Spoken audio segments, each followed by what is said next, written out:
All right, we are live on Facebook on my Relationship Matters page. Um, Welcome. As you know, I'm Mark Gordon. I have an awesome guest today, Stephen, and I'm just going to introduce him in a minute.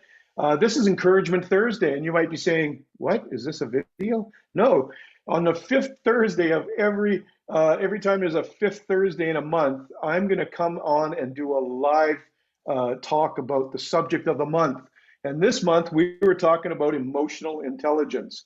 And so I made 4 videos, and today we're going to have a live conversation with Stephen.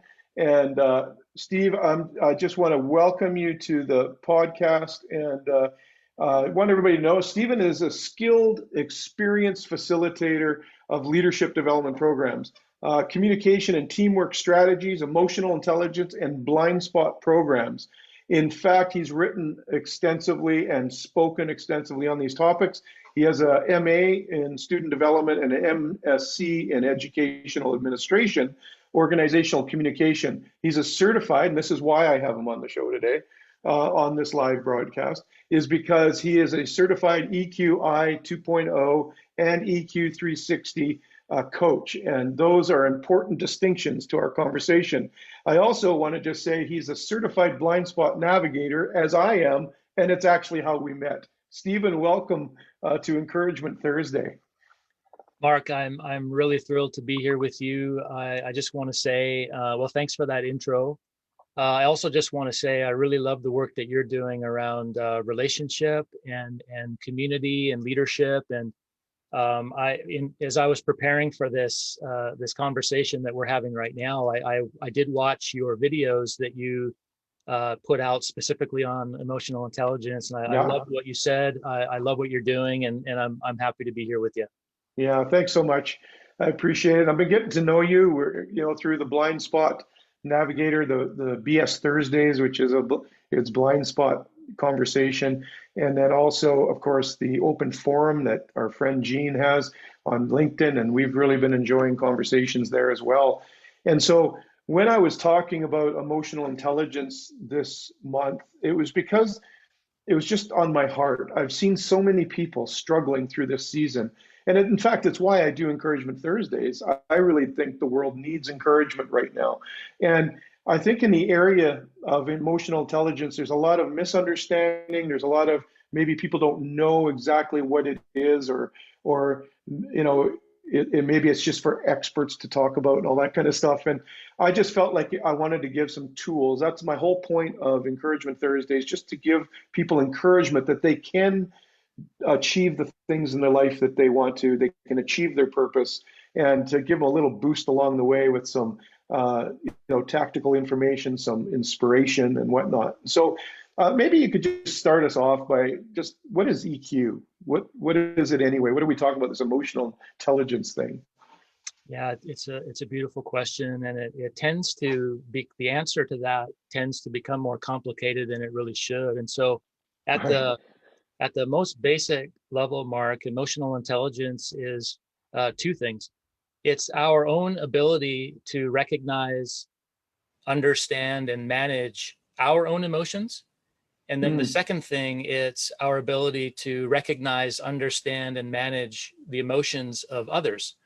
And Ah, it's not so much that we try to control the emotions of others. It's just yeah. when we understand the emotions in ourselves, then that frees us to do the same for others. So it's about providing one another freedom to be able to express and emote. So those 2 things are the basis, really, of emotional intelligence.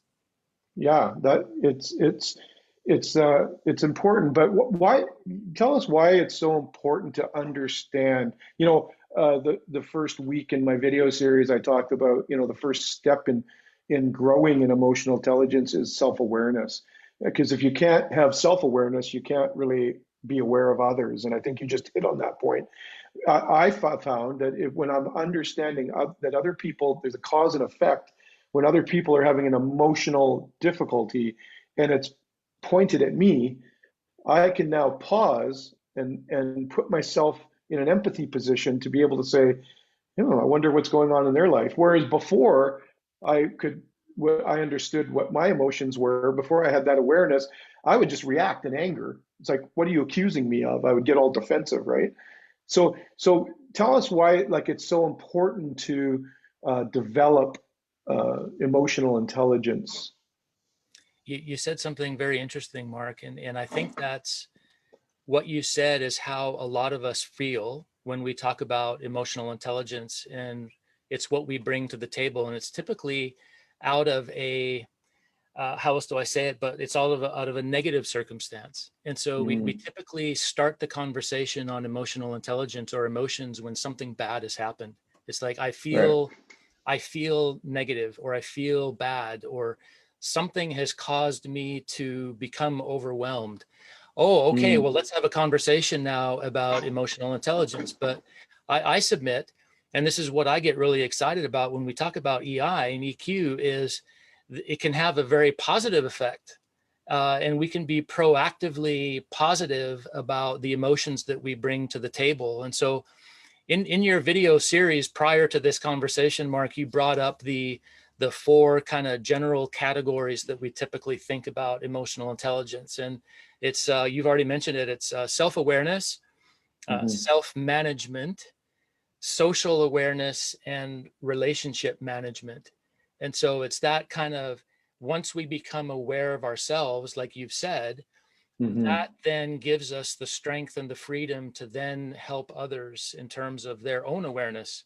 Because we can't, in a workplace especially, but I would also say in our family units, which I know you're Hmm. passionate about, we can't help but bring ourselves to the conversation. And when we Yeah, talk about blind spots like we're both involved in, we bring biases and right. things that we might not even be aware of. So being healthy from an emotional intelligence perspective means that we understand the biases that we bring, and we're able to vulnerably call those out. And so if I know that I struggle with something, Mark, I can Hmm. come to you and vulnerably say, in a business meeting or in a church meeting, in a community meeting, whatever context, you know what, Mark, we're getting to know each other, but here's what I'm bringing to this conversation today.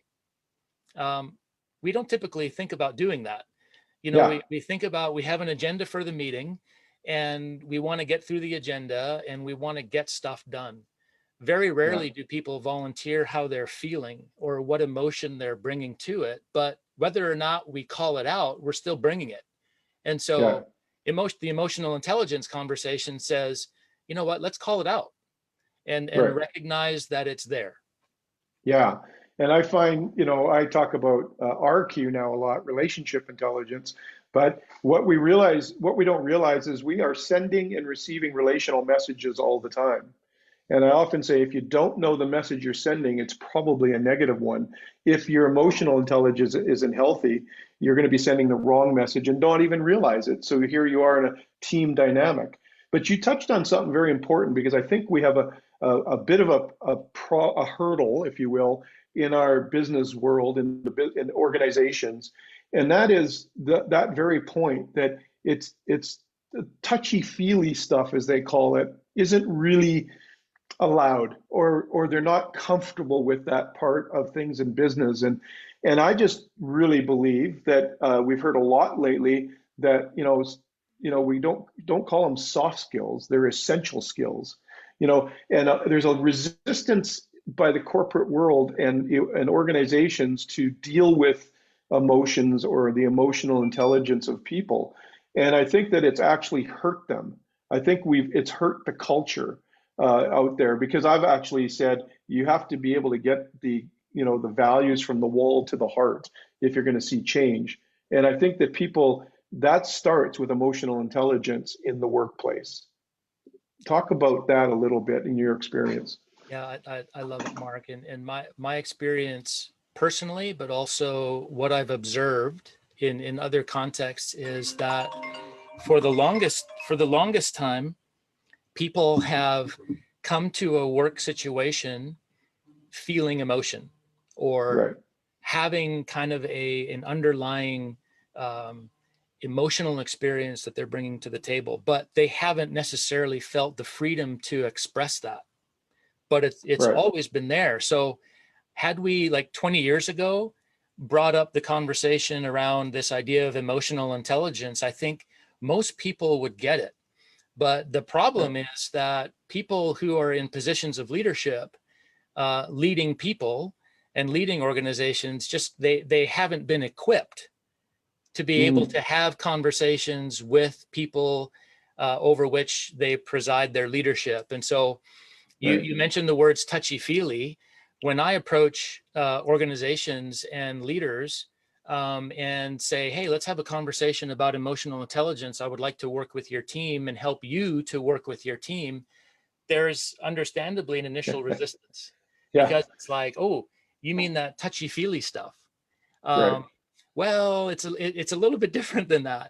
And so, yeah, that's an interesting conversation to have with someone who's not equipped. But for people who are dying for an opportunity to express their emotion, Right. to be known, and to let others into their world, that's an entirely different conversation.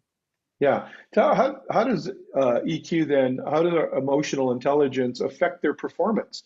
Because I think if the you know the executive office would realize that the performance is directly affected. I often tell organizational leaders that if relationships are unhealthy at home, it's going to affect performance at work. Yeah. And so the investment in your people isn't just about being nice, or it's not all has to be all generosity. Sometimes it's to give them the tools they need that will make them effective at home will be the same tools they need to be effective at work. And I think businesses are starting to realize that everything flows out of relationship nowadays. And so emotional intelligence has to be in there. I have a chart that I made that shows the IQ, EQ, and RQ in a triangle. If you don't have all three of those things, your performance is going to suffer. You're not going to reach your goals. Talk to me a little bit about performance and EQ. How does one affect the other? Yeah, I really like what you said about the idea of skill, Right, because one of the mistakes I think people can make, and it's an honest mistake, is as soon as we hear the word emotion, then we think of it as just identifying a feeling. And uh, that really is not what it's all about. It's not, in my coaching with people around emotional intelligence, it's not like, okay, let's identify the feelings that are triggers for you, or let's identify the feelings that you feel the deepest.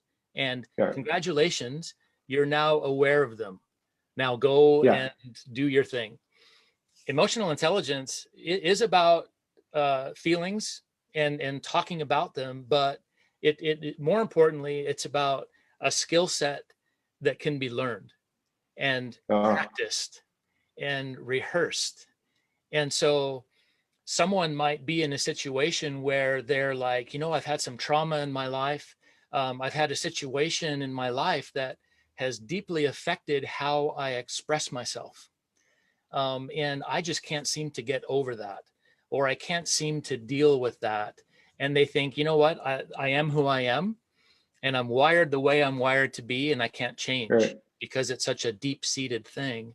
The good news is that that can improve and change, because there are very specific skills that people can learn. Now, to answer your specific question about performance, there are study after study, and I've certainly noticed this myself in my own experience of looking at other organizations, is if we pay attention to emotional intelligence and implementing those skills, um, attrition goes down, because people right, are dare I use the word happy. They're yeah. happier, they're more fulfilled, they're more confident. And to use the They feel emotional valued. intelligence language, they're more self-aware. And so they Right, can more confidently come into a situation and go, yeah, you know what? I don't have it all figured out, but I know who I am. I know my flaws. I know my blind spots. That's okay. Here's what I'm going to bring to the table. And so they are more productive that way, because there's less of a weight emotionally that's dragging them down. So attrition, and we've seen, and I'm sure you've seen this too, when you do your work on relationship, if you focus on those things and improving those skills with sales teams, especially, right. sales numbers, they go up. And it's directly tied to a focus on improving skills in emotional intelligence. Because if you can be, as a salesperson, aware of what you bring to the conversation in a sales meeting, and you can train yourself to be aware of the emotions that the person on the other side of the table is feeling, that Right. all of a sudden becomes an amazingly dynamic conversation. It's less about Yeah. selling and it's more about transformation. And Right. so, absolutely, performance is very positively affected when we have conversations around skill development and EI. Yeah. So let's go a little deeper into that. Yep. Sorry, my throat's going here. Let's go a little deeper into that, Stephen, about the skill development.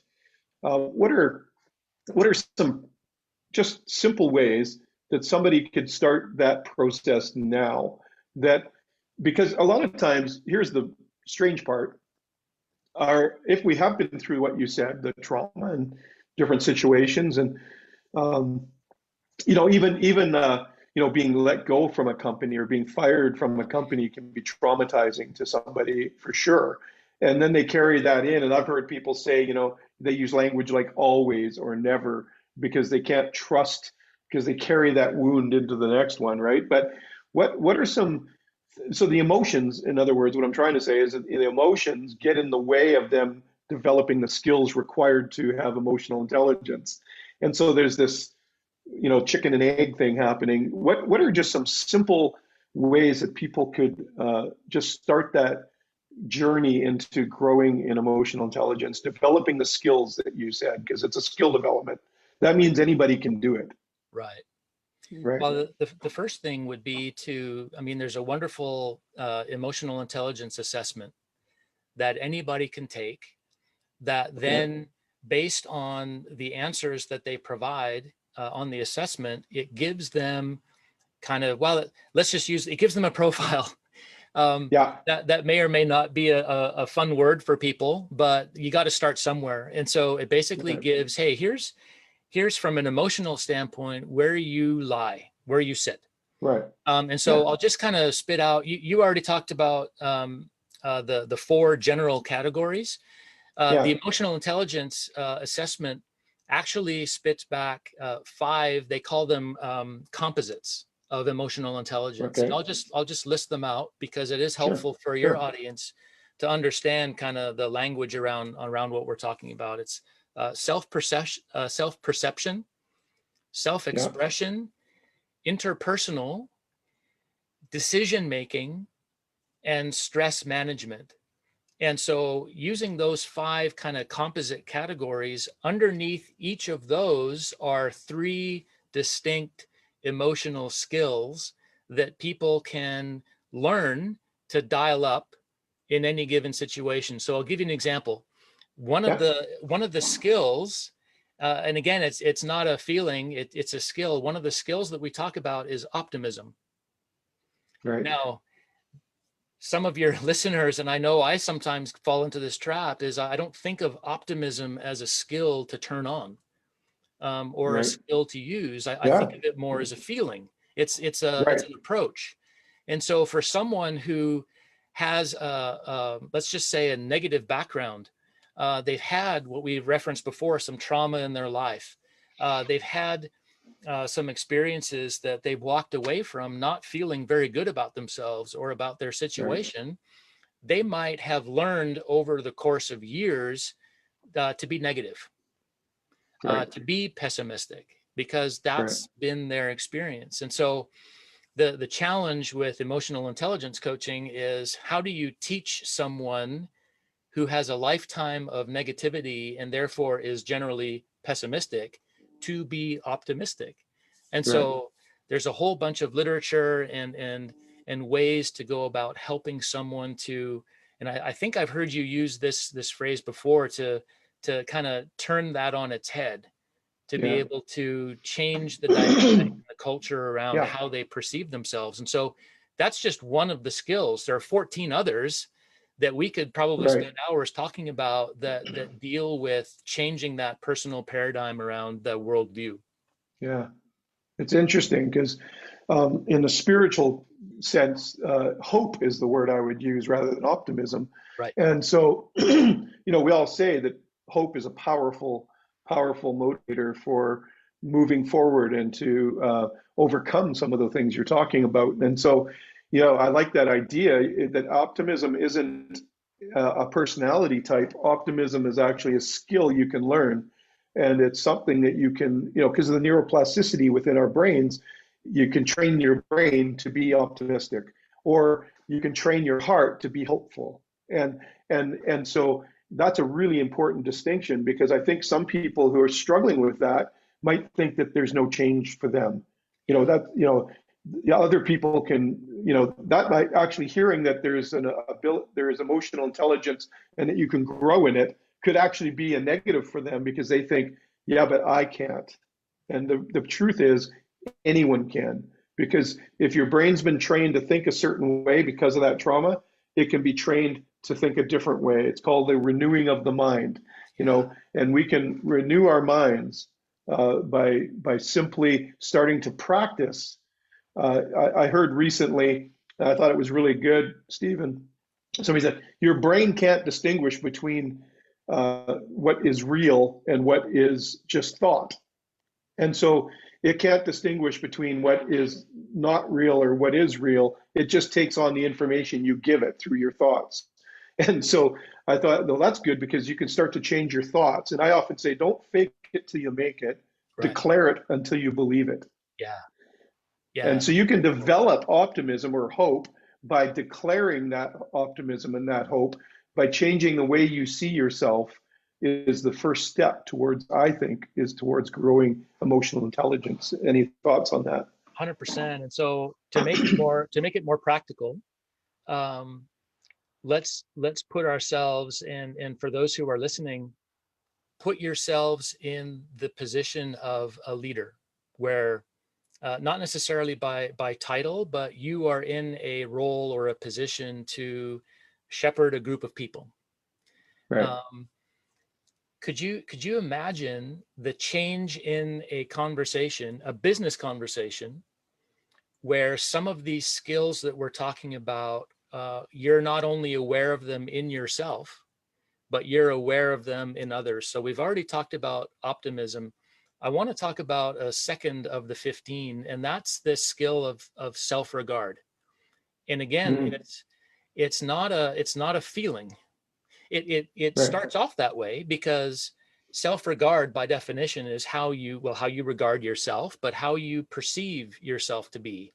And you Right. cannot separate the emotion from that. But how powerful would it be for a leader to not only know how he or she feels about him or herself, how he or she regards him or herself, but how powerful would it be if that same person knew how each member of his or her team felt Right. about him or Yeah. herself? Because Right. then, depending on the nature of the leadership, so like I tend to, if I let myself, if I'm not aware, I can be very controlling, Right. because my leadership style is, and most of us are this way, we want to get things done. But if I'm not careful and I don't know where my team is at from an emotional intelligence perspective, two or three or more members of my team might not feel very good about themselves on the best of days. And Right. so they already come to the table thinking that they've either failed already, or no matter what, they're going to, because that's Right. just the way things are. And So so that's their filter. that's their filter. But Right. if I know that about that person, that changes the way that I communicate. It changes the way that I give feedback. It changes the Right. way that I direct them. And if they do fail, it changes the way I handle that situation going forward. And so we talked about, how does performance improve? Imagine how that person's performance would improve Right. if they were all of a sudden known by the leader Right. in that powerful way. Wow.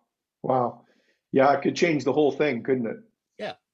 And it It doesn't creates have to be, connection. and that's not a touchy-feely thing either, right? No, that's That doesn't have to practical. be, yeah, it doesn't have to be an embarrassing conversation behind closed doors that is shielded from everybody else. This is like in a Yeah. meeting in a boardroom full of like 10 people around the table. It's like, I mean, it depends on who's around the table, but it's the vulnerable, trusting conversations around, hey, Yeah. here's where I'm at.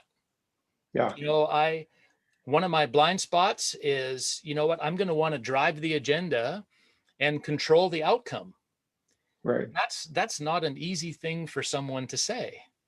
Yeah. But if that person volunteers that information, it gives everyone else permission to do the same.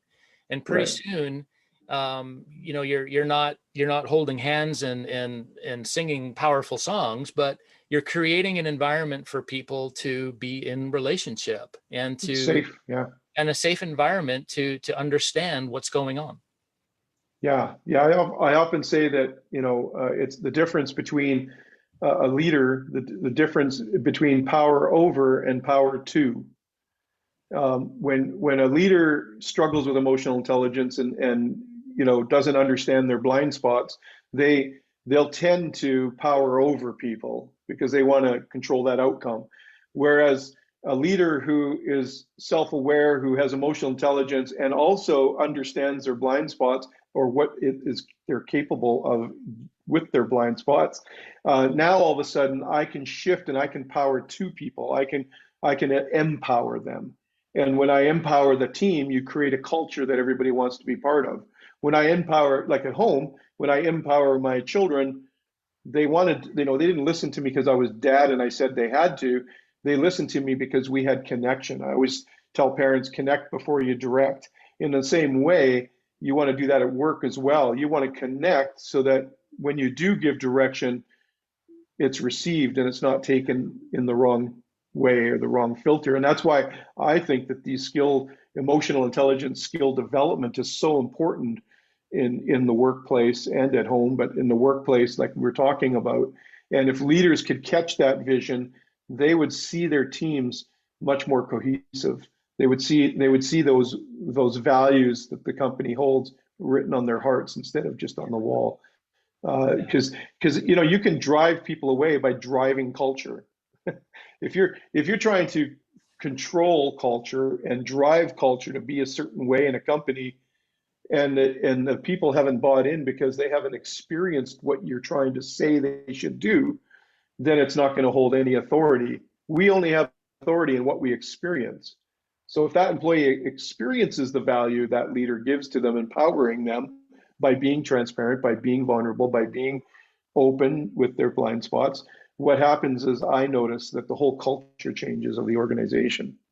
Yeah, you're exactly right, Mark. And if I could give another real world example, again, to just make this really practical, Yeah, um, imagine what it would be like if a leader, and I'm going to use the emotional skill of self-regard again as the example. right, I've been in situations where a leader has learned the skill of becoming aware of his or her team so that he knows he can look around the table and go, you know what? I know that that person really dials down the skill of self regard. So they have very little.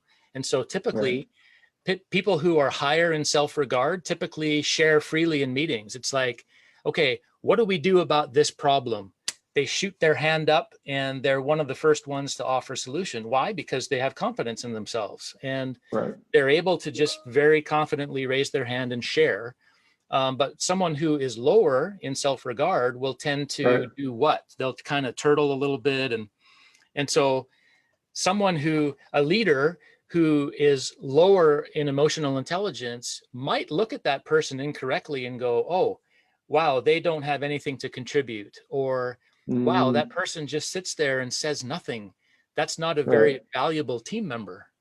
But if right, the leader took the time to get to know that person and go, wow, right, that person does struggle in the area of self-regard because of A, B, C, D, right, then the skill, practically speaking again, the skill that that leader can practice and implement is to go to that person and say, um, just I'm picking a random name, John, you've been awfully quiet, but I bet you've got some ideas.